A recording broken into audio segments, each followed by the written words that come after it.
I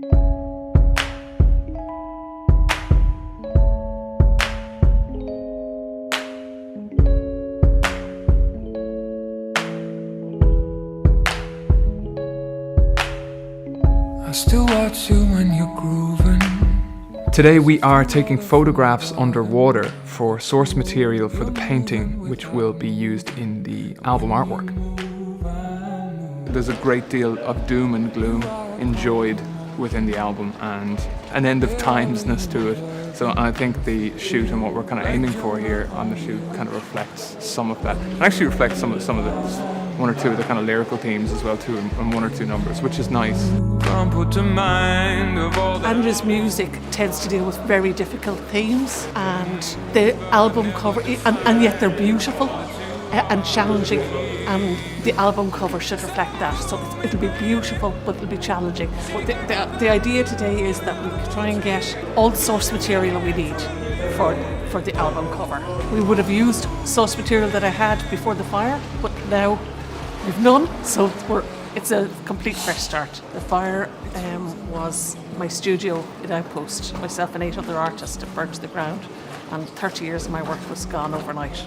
So all the source material, because I'm a fragment artist, all the source material that I would normally use was all gone. So this is just a fantastic way to start building images. Mom, you were hoping to drown me. I had said to Mom before, just try to think of the album sales if I do die on this shoot. And she said, look, I've got a great idea. Let's put you in the water for long periods of time. Let's just say it was an accident. I love it. Every parent would like their child to want to work with them. And I think that's really, really nice. From a parent's point of view. And that dream might come true one day.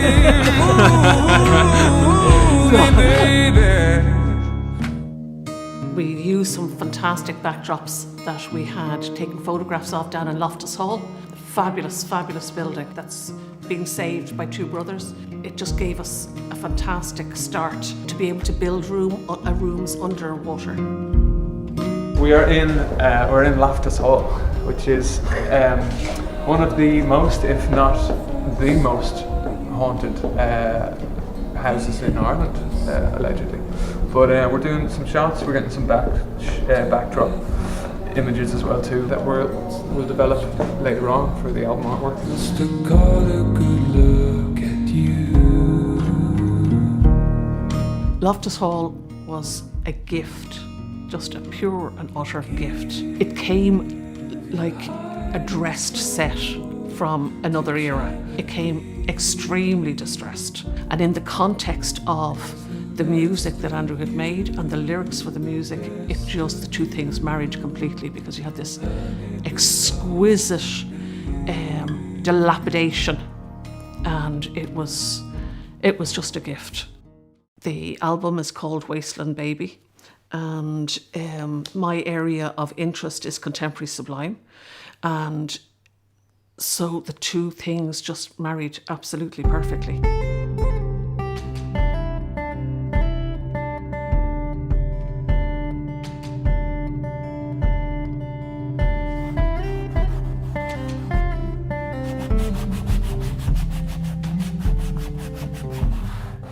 Decide you could go on forever and ever, and you have to stop at some stage. I think it's there's loads of things I actually would change, but it's time to stop, call it a day. Every brushstroke, every object that's in it, every placement that's in it is a very deliberate decision. I deliberately decided not to put in light beams into it. With that painting, I'm hoping it's not immediately apparent it's underwater, but things are just slightly starting to float and starting to move out of control. In the various iterations of this painting, there were different levels of actually obscuring Andrew. But the one that you see in front of you there has an image of public dissent on his arm, and on his chest, migrants coming in those flimsy boats that are kind of ubiquitous now. It spoke to that whole thing of, we have to look out for each other, we have to stand up, we have to stand together. I have a responsibility to be a witness. Sometimes you can't look away. You have to be a witness, and you have a responsibility to be a witness. And that's what this is. That's why we have the glass and the mirror and the, you know. Well, I tell you that what is genuinely very funny. Look how serene you look underwater. Yeah, there was one moment, because like in order to sink, you have to let enough air out of your lungs, like, you know, because the lungs, if your lungs are full of air, I found I was just floating a bit too much. There was definitely one moment where, like, You were seeing stars. No, you just go dark, yeah. Like, oh, better stand up.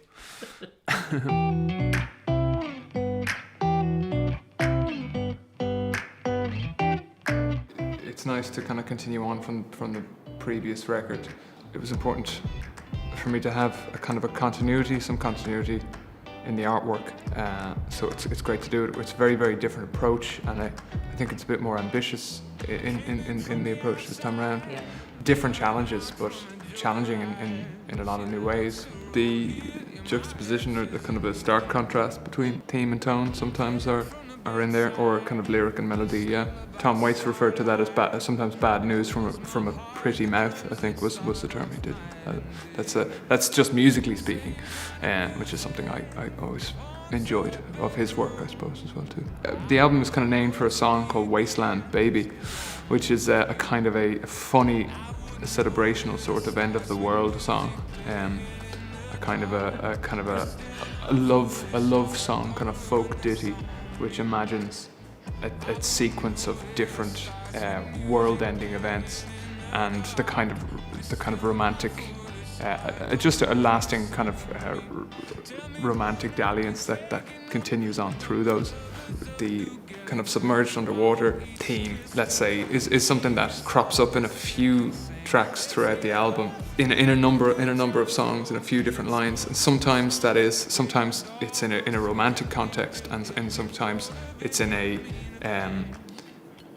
we're all gonna drown, the sea levels are rising, tally ho boys. Like, you know, I think the work has always had a bit of a wry smile to it.